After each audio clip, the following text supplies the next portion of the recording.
بسم اللہ الرحمن الرحیم۔ ناظرین، سامعین، بچوں کی کس انداز سے تربیت کی جائے، انہیں کن الفاظ اور کن ورڈ اور کن سینٹنسوں کے ذریعے سے ان کو توجہ دی جائے، اس کے لیے ہم چند باتیں آپ کی خدمت میں پیش کر رہے ہیں۔ خاص کر ذمہ دار حضرات، ماں باپ اور ٹیچر حضرات آخر تک توجہ سے سنیں۔ سب سے پہلے بچے سے یہ مت کہیں کہ دیوار پر نقش و نگار بنا کر اسے گندا مت کرو، بلکہ کہیں پیپر پر یہ نقش و نگار بناؤ، جب بنا لوگے تو ہم اسے دیوار، فریج یا تختے پر سجائیں گے۔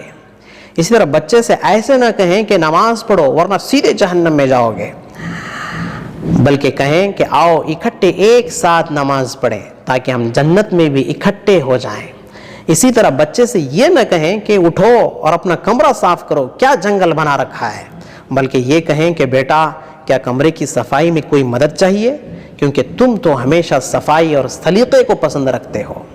اسی طرح بچے سے یہ مت کہیں کہ کھیل کود چھوڑ دو، پڑھائی کرو، پڑھائی بہت اہم ہے، امپورٹنٹ ہے، بلکہ کہیں کہ اگر آپ نے آج پڑھائی جلدی مکمل کر لی تو میں آپ کے ساتھ کھیلوں گا، یا ماں کہے گی کھیلوں گی، یا ایسی کسی بھی سرگرمی کا حوالہ دیں جو اسے پسند ہو۔ اسی طرح بچے سے یہ نہ کہیں کہ اٹھو اور دانت صاف کرو، میں تمہیں حکم دے رہا ہوں یا میں تمہیں حکم دے رہی ہوں، بلکہ کہیں کہ میں تم سے بہت خوش ہوں اس لیے کہ تم ہمیشہ میرے کہے بغیر دانت صاف کر لیا کرتے ہو۔ بچے سے اسی طرح یہ نہ کہیں کہ بائیں کروٹ مت سویا کرو،